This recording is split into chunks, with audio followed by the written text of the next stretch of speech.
कभी अपनी जिंदगी के सबसे बुरे दिन को याद करके देखना, जब किसी एक नाकामी, किसी एक धोखे या किसी एक नुकसान ने अंदर तक ऐसा तोड़ा हो कि लगा कि बस अब सब खत्म हो गया है। उस वक्त ऐसा लगता है जैसे पूरी दुनिया हमारे खिलाफ खड़ी है और आगे बढ़ने की कोई वजह ही नहीं बची। लेकिन सोचो, अगर कोई ऐसा इंसान हो जिसके शरीर पर अनगिनत गोलियां चली हों, जिसकी आंख छीन ली गई हो, जिसका हाथ उसके सामने काट दिया गया हो, जिसके सिर और चेहरे को चीरती हुई धातु निकल गई हो और जो हर बार मौत के मुंह से हंसते हुए बाहर निकलकर सिर्फ एक बात कहे कि मुझे तो इसमें भी मजा आया। ये कोई फिल्मी कहानी नहीं है और न ही किसी सुपर हीरो का काल्पनिक किस्सा। ये दास्तान है एड्रियन कार्टन डिवियार्ट की, एक ऐसा फौजी जिसे इतिहास का सबसे न मरने वाला इंसान कहा जाता है और जिसकी जिंदगी को देखकर यह समझ आता है कि इंसान की असली ताकत उसके शरीर में नहीं, बल्कि उसके उस पागलपन में होती है जो उसे कभी झुकने नहीं देता। हम सब अपनी जिंदगी में मुश्किलों से डरते हैं, हम दर्द से बचते हैं और जब हालात थोड़े से भी बिगड़ते हैं तो किस्मत को कोसने लगते हैं। लेकिन एड्रियन की जिंदगी इस बात का सबूत है कि दर्द और तकलीफ कोई अंत नहीं होते, बल्कि यह तय करते हैं कि आपके भीतर जीने की कितनी जिद बची है।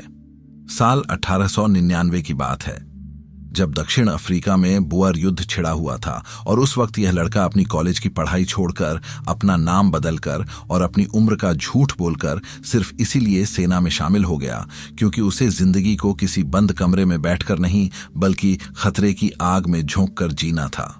उस पहले ही युद्ध में जब गोलियों की बारिश हो रही थी तो 2 गोलियां सीधे उसके पेट और पेट के निचले हिस्से को चीरती हुई निकल गईं और जहां आम इंसान खून से लथपथ होकर जमीन पर अपनी आखिरी सांसें गिनने लगता है, यह इंसान वहां से मुस्कुराते हुए वापस लौटा क्योंकि उसे अपनी पहली जंग का स्वाद मिल चुका था।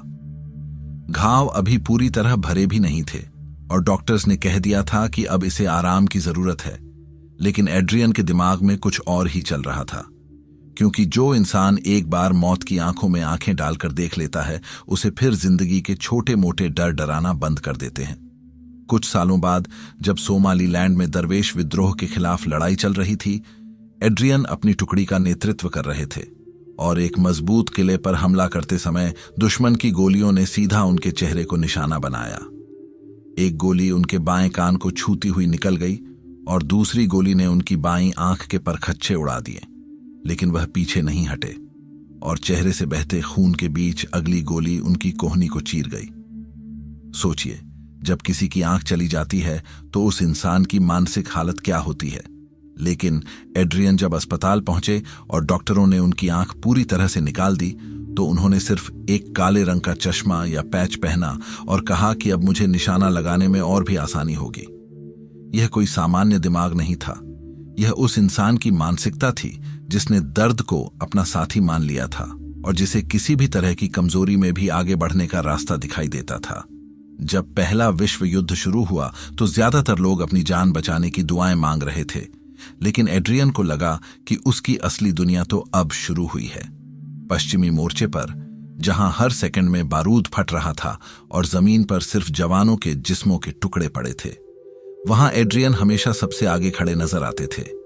ये प्रेस की मशहूर और खौफनाक लड़ाई के दौरान उनके बाएं हाथ पर भारी तोपखाने का गोला फटा और उनकी उंगलियां पूरी तरह से क्षत विक्षत हो गईं।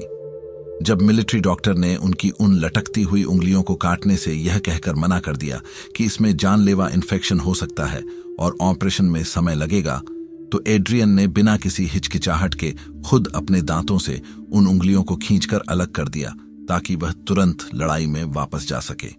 बाद में जब इन्फेक्शन फैलने की वजह से डॉक्टरों को उनका पूरा बायां हाथ कोहनी के नीचे से काटना पड़ा, तो उन्होंने एक बार भी अपना हौसला नहीं खोया और अस्पताल के बिस्तर पर लेटे लेटे सिर्फ इस बात का इंतजार करते रहे कि वह कब वापस ट्रेंच में जा सकेंगे। अगर आप खुद से पूछें कि एक इंसान कितने घावों के बाद टूटेगा, तो इसका कोई जवाब एड्रियन के पास नहीं था, क्योंकि उनके लिए हर घाव सिर्फ एक पहचान का निशान था। सोम की भयंकर लड़ाई में उनके सिर के पिछले हिस्से में गोली लगी और गोली आर पार निकल गई, लेकिन दिमाग बच गया। कुछ ही हफ्तों बाद जब वह ठीक होकर लौटे तो अगले हमले में उनके पैर और टखने पर गोलियां लगीं। फिर कुछ समय बाद कूल्हे में गोली लगी और हर बार जब वह अस्पताल में भर्ती होते थे तो नर्सें और डॉक्टर सोचते थे कि शायद इस बार यह इंसान हमेशा के लिए फौज छोड़ देगा। लेकिन हर बार कुछ हफ्तों बाद वह अपनी वर्दी पहनकर एक हाथ और एक आंख के साथ फिर से मोर्चे पर खड़े मिलते थे। उनकी बहादुरी का आलम यह था कि लड़ाई के मैदान में जब उनके साथी अफसर मारे जा चुके थे तो अकेले एक हाथ से ग्रेनेड की पिन को अपने दांतों से खींचकर फेंकते हुए उन्होंने अपनी पूरी ब्रिगेड का हौसला बढ़ाया और उस मुश्किल मोर्चे को जीत कर दिखाया, जिसके लिए उन्हें ब्रिटेन का सबसे बड़ा वीरता सम्मान विक्टोरिया क्रॉस दिया गया। लेकिन अगर आप सोच रहे हैं कि एक इंसान का दर्द और संघर्ष यहीं खत्म हो गया, तो आप गलत हैं, क्योंकि यह तो बस उस सफर की शुरुआत थी जहां जिंदगी और मौत के बीच का यह मुकाबला और भी ज्यादा खौफनाक होने वाला था। द्वितीय विश्व युद्ध जब शुरू हुआ तब तक एड्रियन की उम्र 60 साल हो चुकी थी। उनके शरीर पर अनगिनत सर्जरी के निशान थे। एक आंख नहीं थी, एक हाथ नहीं था, लेकिन जब सरकार ने उन्हें फिर से एक खतरनाक मिशन पर भेजने का फैसला किया तो उनके चेहरे पर वही पुरानी चमक वापस आ गई थी। 60 साल की उम्र में जब इंसान अपनी बची हुई जिंदगी को आराम और सुकून से गुजारने के सपने देखता है, तब एड्रियन को नॉर्वे के बर्फीले और खौफनाक मोर्चे पर एक विशेष अभियान की कमान सौंपी गई थी, जहां जर्मन सेना की भारी बमबारी के बीच उनका जहाज नष्ट हो गया और उन्हें अपनी जान बचाने के लिए घंटों बर्फीले पानी में रेंगना पड़ा। लेकिन असली इम्तिहान तब आया जब 1941 में उन्हें युगोस्लाविया में एक गुप्त ब्रिटिश मिशन पर भेजा जा रहा था और उनका विमान अचानक भूमध्य सागर के ऊपर दुर्घटनाग्रस्त हो गया। समंदर की उफनती लहरों में विमान का मलबा डूब रहा था। चारों तरफ गहरा अंधेरा था और 60 साल से ज्यादा उम्र का यह इंसान, जिसके पास सिर्फ एक हाथ था और एक आंख थी, वह पानी की सतह पर तैरता हुआ 1 मील लंबा समंदर पार करके दुश्मन की जमीन यानी इटली के तट पर पहुंच गया। सोचिए उस शारीरिक और मानसिक ताकत को, जब कोई आम इंसान 2 हाथ पैर सलामत होने के बाद भी ठंडे पानी में उम्मीद छोड़ देता, वहां इस आदमी ने सिर्फ अपनी एक बांह के सहारे समंदर की जानलेवा लहरों को हरा दिया। तट पर पहुंचते ही इतालवी सेना ने उन्हें बंदी बना लिया और एक ऐसी सुरक्षित और अभेद्य जेल में डाल दिया जहां से परिंदा भी पर नहीं मार सकता था, जिसका नाम था विंचिग्लियाटा कैसल। यह एक मजबूत किला था जहां ऊंची दीवारें और हर तरफ सशस्त्र पहरेदार तैनात थे। लेकिन एड्रियन के लिए कोई भी जेल इतनी मजबूत नहीं थी जो उनकी आजादी की भूख को रोक सके। वहां बंद बाकी कैदियों ने हालात से समझौता कर लिया था, लेकिन एड्रियन ने अपने साथियों के साथ मिलकर एक ऐसी योजना बनाई जिसे सुनकर कोई भी हैरान रह जाए। सिर्फ एक हाथ के सहारे छम्मचों और लकड़ी के छोटे छोटे टुकड़ों से उन्होंने पत्थरों के नीचे सुरंग खोदना शुरू किया, और यह सुरंग कोई छोटी मोटी नहीं थी, बल्कि इसे खोदने में पूरे 7 महीने का कड़ा और जानलेवा समय लगा, जहां हर दिन पकड़े जाने और सीधे गोली मार दिए जाने का खतरा मंडरा रहा था। जब सुरंग पूरी हुई तो एड्रियन चुपचाप अंधेरी रात में उस संकरे रास्ते से बाहर निकले और एक इतालवी किसान का भेष बनाकर वहां से फरार हो गए। सोचिए उस दृश्य को, एक ऐसा आदमी जिसकी एक आंख पर पट्टी बंधी है, जिसका बायां हाथ गायब है, जिसके चेहरे पर अनगिनत युद्धों के गहरे जख्म हैं और जिसे इतालवी भाषा का एक शब्द भी बोलना नहीं आता। वह 7 दिनों तक दुश्मनों के देश में खुलेआम घूमता रहा और किसी को शक नहीं होने दिया। हालांकि भाषा न आने के कारण अंत में उन्हें फिर से पकड़ लिया गया और वापस उसी काल कोठरी में डाल दिया गया, लेकिन उनके चेहरे पर हार का कोई भाव नहीं था। उनके लिए यह सिर्फ एक और रोमांचक खेल का हिस्सा था, जिसने उनकी आत्मा को और ज्यादा मजबूत बना दिया था।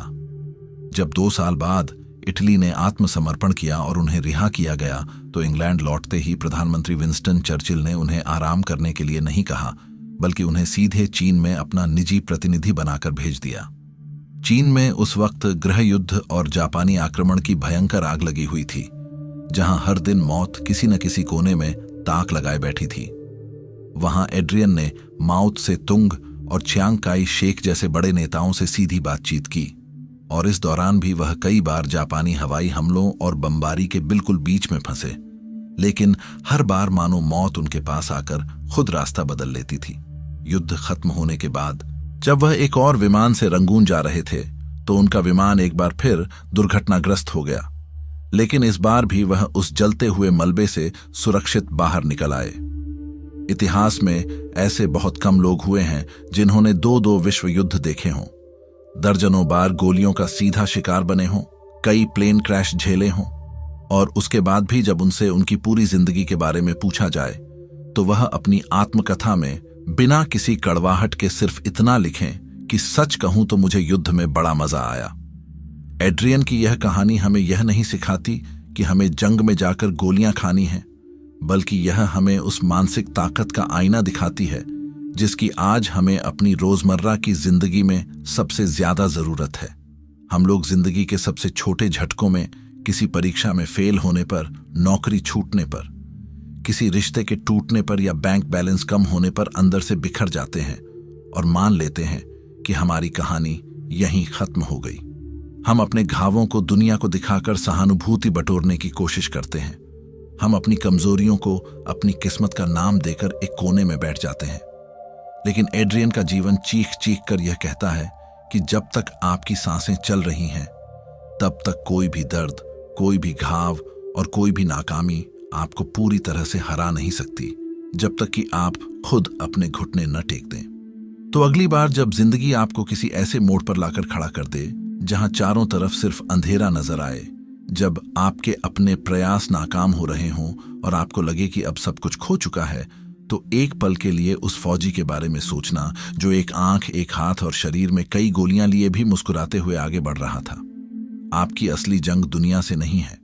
आपकी असली जंग आपके भीतर बैठे उस डर से है जो आपको यह यकीन दिलाता है कि आप कमजोर हैं और आप इस दर्द को नहीं सह पाएंगे।